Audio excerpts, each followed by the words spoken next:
Tapi adakah kita kata, kau ni memang kafir lah? Tak boleh. Yang kata kafir dia ni, bila dibawa ke mahkamah. Bawa mahkamah, kita terang akidah yang sebenar, tak nak terima, penjara dulu. Kemudian terang balik. Bagi masa dia fikir, bagi masa dia kaji. Dia tak nak terima, penjara balik. Dia ada beberapa proses dia sebut istitabah. Minta supaya dia taubat. Dan sekiranya dia tak nak taubat, dia tak nak, memang dia akidah dia begitu, maka barulah mahkamah boleh jatuh dia ni telah kafir. Maka ketika tu baru orang Islam kata dia kafir. Maka ketika tu kalau dia meninggal dunia, maka dia tak boleh dimandikan, tak boleh dikafankan, tak boleh disolatkan, dan tak boleh dikebumikan di perkuburan Islam. Payahnya kita nak tuduh orang kafir. Ini saya kena jelas secara terperinci ni. Jangan pula video ni jadi pendek, Ustaz Hafiz kafir kau orang. Kita punya payah nak cerita ni, dia kafir kau orang pula dah. Tak boleh. Satu. Yang kedua, kita kena tahu, apabila seseorang telah menjadi imam di suatu tempat yang mana kita tak boleh nak tukar dia imam. Dia dah jadi imam, kita tak boleh, kau tuduh sebab kau akidah kufur bagi orang lain. Tak boleh. Sebab imam di situ dilantik oleh pemerintah, dilantik oleh sultan, dilantik oleh kerajaan bagi sesuatu negara. Maka bagaimana kita nak jadi makmun kepada dia sekiranya kita tahu akidah dia telah mencapai tahap kufur? Kalau akidahnya masih lagi Islam, cuma ahli bid'ah, maka itu tak ada cerita lain, kita dah settle tu isu yang kedua. Cuma isunya kita pergi satu negara, di negara tersebut imamnya, kita tengok video, memang jelas akidah yang boleh membawa pada kufur. Dia jadi imam kita. Macam mana? Pernah ditanya oleh Tuan Guru Haji Soleh Sik Kedah, dah meninggal dah, almarhum. Dia tanya kepada guru dia, Syekh Wan Ismail ataupun Pak Da'i, tentang menjadi imam, menjadi makmum kepada imam yang disedemikian. Maka Pak Da'i kata, Syekh Wan Ismail kata, tidak mengapa. Boleh jadi makmum kepada dia kerana tempat yang telah dilantik pemerintah di situ, dan kita nak dapat fadilat solat di situ. Sebab kita tak boleh tukar imam, dan kita tak boleh lantik imam kita. Terutama solat Jumaat, lagi tak boleh. Maka pada yang kata boleh, kerana kita nak dapat fadilat solat di situ. Itu kita kena faham.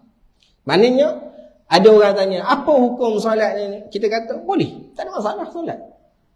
Cumanya ada perbezaan pandangan itu yang kita nak bagi maklumat. Tinggal lagi ada soalan, adakah semudah itu orang tu jadi kufur? Adakah semudah itu orang tu jadi kufur? Seperti mana yang disebut oleh Syekh Arsyad Banjari, Mujassimah yang beriktikad Allah Ta'ala ada jihah, ada arah. Ada arah. Apa dia? Kita tanya Allah Ta'ala dekat mana? Allah Ta'ala di atas. Arah atas. Depan, arah tu. Kanan, arah. Kiri, belakang, bawah, itu arah. Maka sesiapa yang mengatakan Allah Ta'ala berarah, maka di sisi Syekh Arsyad Al-Banjari kafir. Cuma di sisi pandangan ulama lain, kalau tak silap, di antara Imam Ibn Hajar atau Imam Ramli mengatakan bahawa sesiapa yang mengatakan Allah Ta'ala berada di suatu arah, ataupun Allah Ta'ala itu ada jihah, maka belum lagi kafir. Di sini kita nampak apa dia? Ada pandangan yang kata kafir, ada pandangan yang kata tak kafir. Jadi tak semua sepakat. Ada isu yang mana sepakat, kalau kata macam ni kafir. Ada isu yang tak sepakat. Contoh orang yang mengatakan Allah berada di suatu arah. Macam Wahabi sekarang, kita tanya Allah kat mana? Di atas. Jadi apa hukumnya? Syekh Arsyad Banjari kafir. Imam Ramli atau Imam Ibn Hajar Asqalani, saya lupa. Saya baca dalam Darul Ifta ada sebut tentang hukum ni, maka imam ni kata tak kafir lagi. Dan ini ada khilaf, ulama khilaf. Sebab apa? Luzum dia ba'id. Kenyataan orang yang kata Allah berada di suatu arah ataupun Allah ada arah, maka kelaziman yang nak membawa kepada keserupaan Allah pada makhluk, dia jauh. Jauh macam mana? Allah berada di suatu arah. Arah ni sama macam makhluk. Kalau kata Allah berada di suatu arah, maknanya Allah ni satu jisim. Nak kata arah, maknanya perbandingan di antara jisim dengan jisim. Maka barulah kita kata arah atas itu adalah perkara yang ternafi pada Allah. Maknanya nak cerita, nak kata orang yang kata Allah berarah sama mengatakan Allah sama dengan makhluk, luzum dia baik jauh. Kelaziman dia jauh. Maka bila kelaziman dia jauh, maka sebahagian ulama kata laziman mazhab laisa bil mazhab. Kelaziman bagi satu pandangan tidak menunjukkan ia pandangan dia. Bila orang kata Allah ada arah, tidak menunjukkan dia kata Allah sama dengan makhluk. Yang jadi kafir, kena faham ni? Ini payah sikit. Yang jadi kafir apabila orang kata Allah sama dengan makhluk. Okey, sini yang jadi kafir ni. Faham? Orang yang kata Allah sama dengan makhluk, sini yang jadi kafir. Masalahnya dia kata Allah ada arah. Macam mana nak bawa kenyataan Allah ada arah kepada Allah sama dengan makhluk? Jauh. Pelbagai perbahasan di tengah-tengah tu pelbagai perbahasan. Maka ini dia panggil luzum ba'id. Kelaziman yang jauh. Bila kelaziman itu jauh, maka itu menyebabkan tidak boleh dihukum kafir. Bukan senang nak tuduh kafir. Kita jangan orang pergi ke kubur kafir.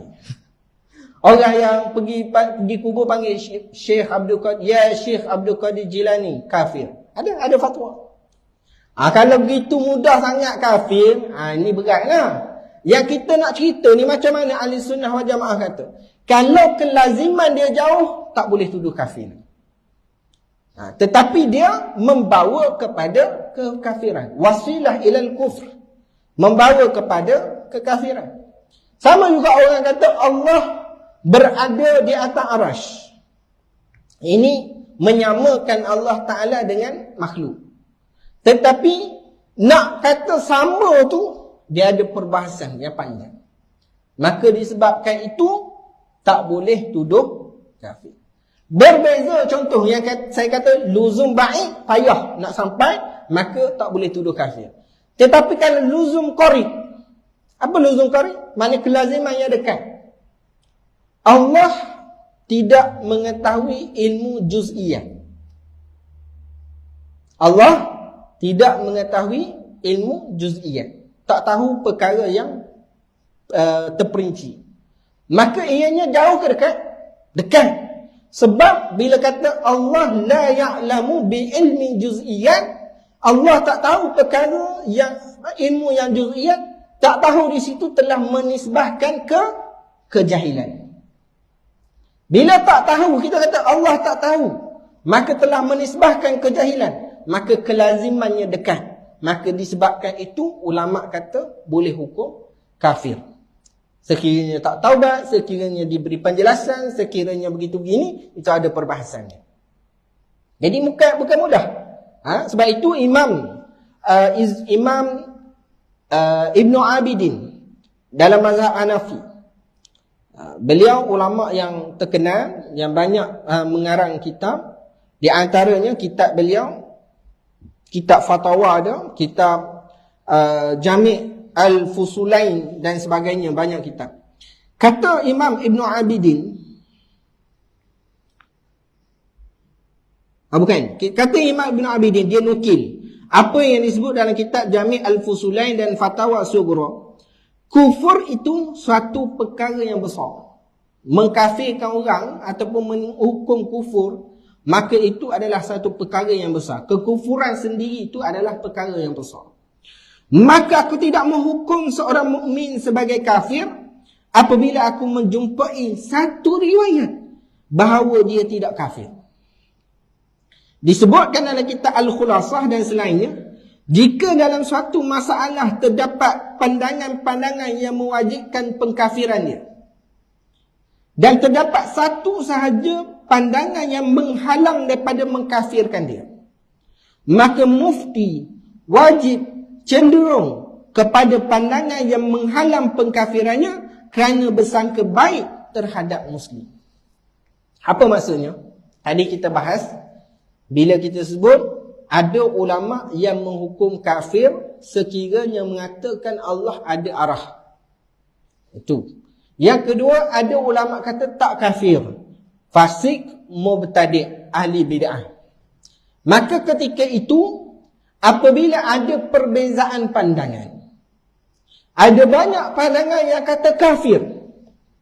Orang yang buat begini, akidahnya begini, ulama kata kafir. Dan ramai pula ulama kata orang yang kata begini kafir. Ulama ni pun kata kafir. Ulama tu kata kafir. Ulama zaman ni pun kata kafir. Ulama zaman kemudian pun kata kafir. Banyak. Tetapi ada satu pandangan. Satu pandangan ulama yang ni kata tak lagi jadi kafir. Maka dalam kitab Al-Khulasah yang dinukilkan oleh Imam Ibn Abidin mengatakan mufti wajib ambil pandangan ini untuk tidak menghukum kafir pada orang itu. Oh, tak mudah. Ni kita buat program pendedahan syirik dan khurafat. Duk cerita orang buat begini syirik. Padahal benda-benda yang ada dalil, ada hujah, ada yang dibenarkan oleh ulama, tetapi dengan pendedahan ini masyarakat awam mudah mengkafirkan orang, maka itu bahaya. Sebab itu disebutkan oleh para ulama, lebih baik kita tersilap membiarkan orang kafir itu sebagai Islam daripada kita mengkafirkan orang, satu orang Islam.